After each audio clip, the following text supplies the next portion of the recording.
Black Drop Entertainment.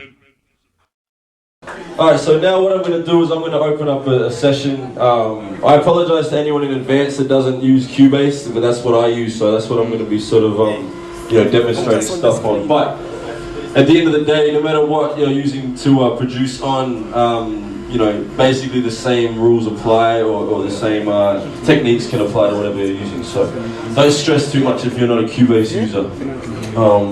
Because you can take a lot of these techniques and use it, with whatever you use, whether it's hardware or software. Alright, so I'm just going to play the beat, make sure it's cracking. 1 second. We'll get it cracking. Alright, cool.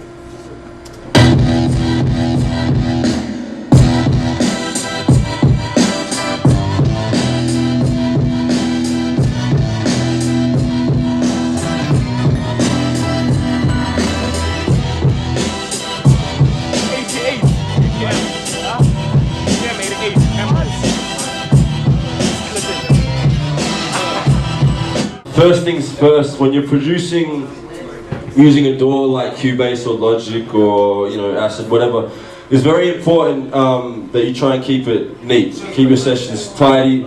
As you can see up on the screen there, by the way, everything I'm doing you can actually see up there. So feel free to check it out. Let me break the beat down. First off, with this particular track, and I don't do this all the time, but I started with the drums. More often than not, I'll start with a sample or a melody or chord progression or something, but with this particular one, I actually started with the drums. So let me just show you how I got the drums sounding here. Alright, so the first thing I did was put a kick drum in here. Where is it? Let me find it. Pretty basic stuff. Now, I actually didn't do too much processing to this kick drum. I basically just did a little bit of EQing. I tend to try and use drums that sound good from the jump rather than getting a whack sounding drum and trying to squeeze the life out of it and make it sound good. What I did with that one though, because even though it's a good kick and everything, but it sort of lacks that low end sort of dump, that 808 sort of subbiness. So I just layered it with another kick, which had a bit more of the sort of low end and less of the sort of punchiness. So as you can see, I've EQ'd this. If you actually compare the two kick drums, EQ wise, you can see I've sort of notched it in different places, with the EQ here, so they don't clash. Because the last thing you want is the kick drums clashing in the same frequency, which is going to cause a lot of problems in clipping and stuff like that. So I'll play them together, give you an idea of how they sound. So the sub just gives it a little bit more of a thump, a thumping noise or whatever. Then what I did was I added a snare drum.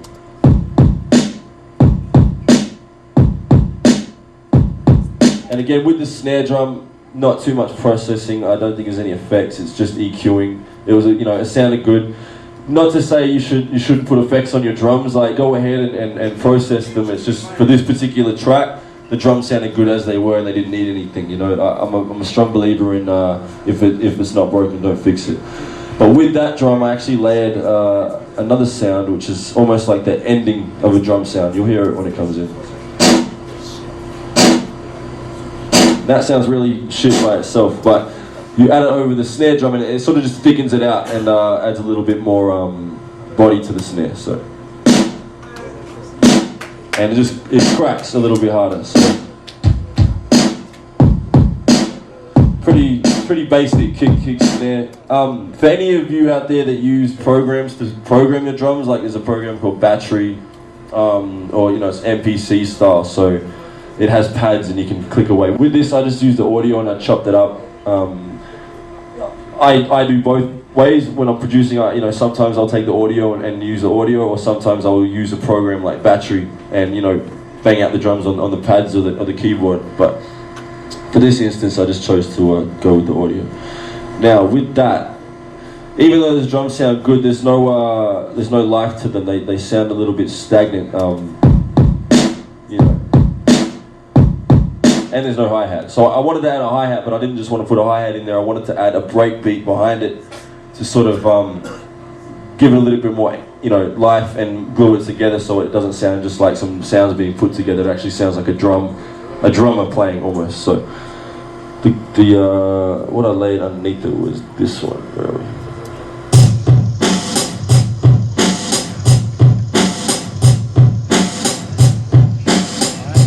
And that still has a kick drum in it, and it just beefs it up a little bit more. Just add that extra sort of thickness to the track. So.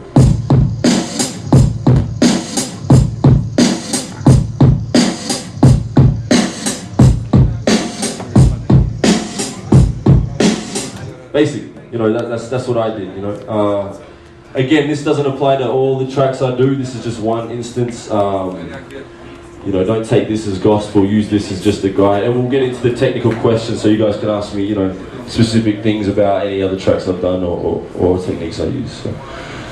I'm a Cubase user, but I do use Reason as a rewire, which basically means you can use the instruments from Reason in the program you're using. You can wire it through to whatever you're using, which is really useful because Reason's got some incredible sounds. So the bass is really simple in this one.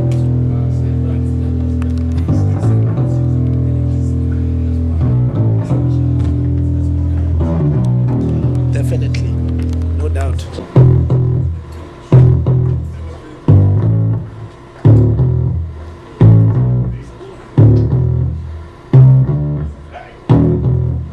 Basic. So you play them all together, and this is what you have.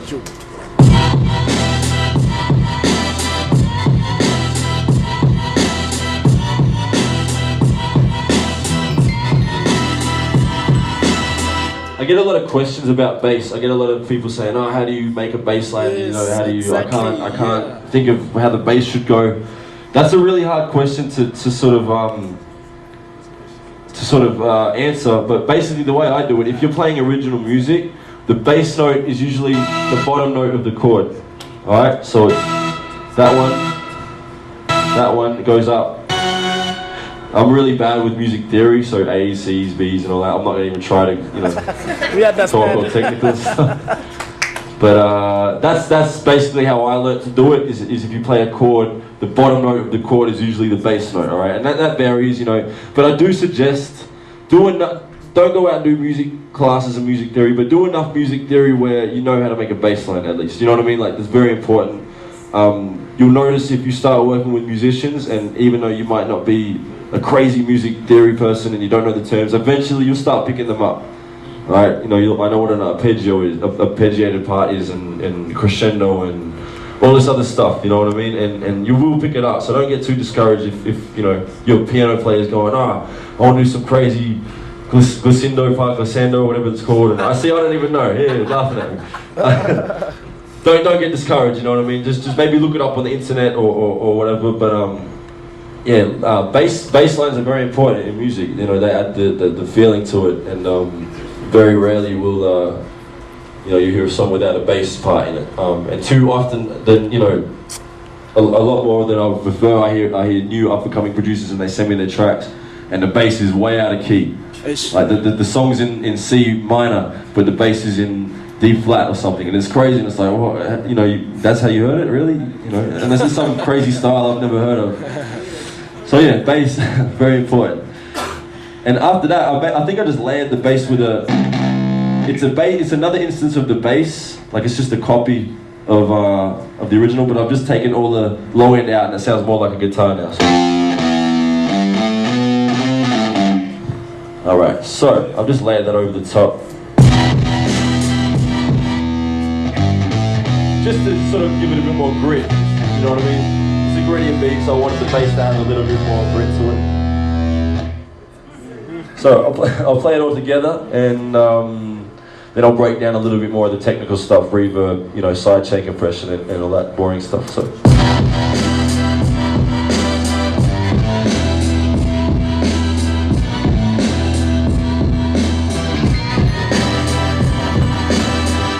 Excuse the glitches. This computer's pretty crap, but we'll make it work. So. Why I chose this beat to demonstrate is because there's something called sidechain compression, which I'm not sure how many of you would have heard of. It's a little industry secret. Once you learn it, it'll change your life. change your life. It's crazy. Basically what it does, I'm going to make this very simple and put it in simple terms for you, for those who aren't crazy technical. But you have two channels, right? Sure. And what sidechain compression does is, just say one channel, you want that channel to duck in volume whenever this other channel comes in. Alright, so whether it's a kick drum and a bass line, you want that bass line to drop in volume whenever that kick drum hits. Alright, so they don't clash and the speakers aren't blowing up and all types of crazy stuff. And it adds a feeling of the kick drum being louder.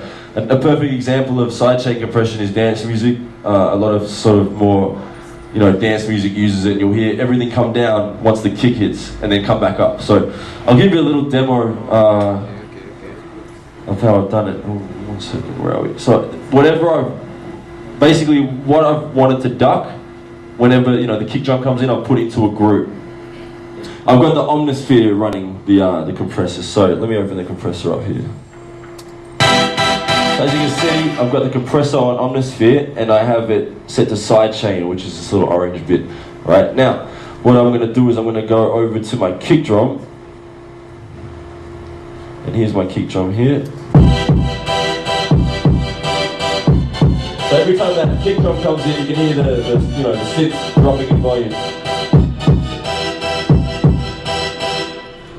And that's it. I'll play it one more time and then we'll get into any questions you guys have, because I've probably missed a lot of stuff. So we can do that.